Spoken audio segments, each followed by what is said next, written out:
Hello everybody, how's it going? Today we'll have problem number 42. Problem number 42 is to write a program to read the loan amount, okay, a monthly payment, and collect how many months you need to settle the loan. For example, you take loan from the bank and you want to pay or return the money monthly, pay the money monthly. You have to pay like the interest of the loan monthly payment. After that, we want to know how many months you will need to settle the loan, which means to finish the loan that you take it from the bank.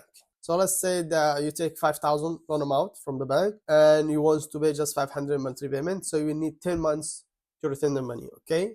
Without interest or anything, just to solve this problem of this program. All right, so the program, what it said, we have this requirement to read the loan amount from the user and how much the user will pay monthly payment, to see in how many months the user will return the loan amount. Like here, 5,500 monthly payment, so the output should to be 10 months. Let's go to the Visual Studio to see how we're gonna solve this problem. All right, this is our solution. Problem number 42. It's to write a program to print how many months do you need to finish the loan. All right, as we explained on the slides. First thing we have here, read positive numbers.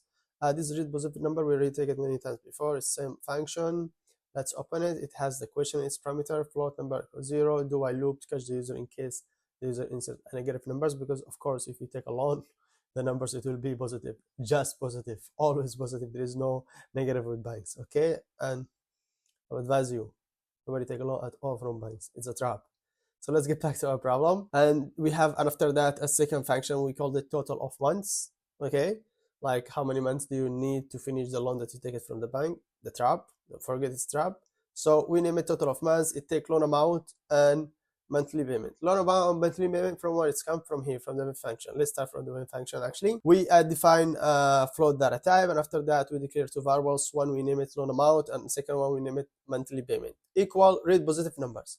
Both variables take the same function and display different questions because the variable that's belong to the parameter of this function read positive number here up string question. We don't assign to it any string, any text. We leave it here in the main function. For example, first time when we use this function read positive number in its string, we assign to the question for first time when we use this function. It's reusability now, okay? Please insert the loan amount, because first time we want to ask the user to insert the loan amount, how much takes from the bank. Let's say 5,000. And after that, we want also to display second question for the user. Please insert the monthly payment, how much you can pay per month to finish the loan. Let's say the loan amount is 5,000 and I just want to pay monthly payment 500 as on the slides, as we take it just a minute ago. We will divide these two numbers. It will give us how many months we need to finish the loan amount, okay? And after that, we have here C out less than. It's normal string just to display it on the screen after we did the process, the math.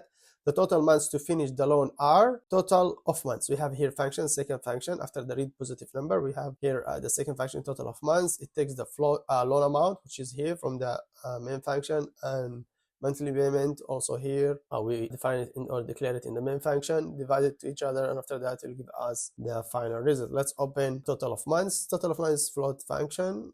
It has these two words, return loan amount divided monthly payment. We'll take the 5,000, we divided 500, for example, it will give us the final result. If this number, it was belong to the integer data type, not float, I'll make it here float. But if it was belong to the integer data type, we will do casting for the value of loan amount and monthly payment variables to get the correct number after we divided the loan amount and monthly payment values. So let's do run to figure out together. So first thing, you have read positive numbers, and after that we have total of months, takes loan amount and monthly payment in its parameters, and after that in the main function here we have just these strings, and we call the name of the functions read positive numbers because it's a generic function. We use it twice, and in its parameter we put the question as we want it. For example, once we did run, the combine display for us the first question. It was about please insert the loan amount. Let's say it's 5,000 like the slides, okay? And for second time when we use the same function read positive number, it display for us a different question, because the question variable that belongs to the string data type inside the parameter of read positive number, we don't assign to it any string, so we can play with the string down in the main function as we want. We could first time when we use the function write different string, and when we use the function for second time also we wrote different text or sentence. For the second time we use the function read positive number, we write in its parameters different question. Please insert the monthly payment. Let's say 500 per month like on slides. The total months to finish the loan are 10 months. Perfect. But if we did run again and we insert the loan amount 5,000, please insert the monthly payment. This time I don't want to pay 500. I don't have 500 to pay monthly. I will just pay $10, for example, per month. $10 So I will need how many months to finish the loan. The total months to finish the loan are 500 months. So if I pay $10 per month to finish the 5,000 loan amount, I will need 500 months. So that was the problem of today, problem number 42. It's about to write a program to print how many months do you need to finish the loan. See you next problem, next lesson, problem number 43. Ciao.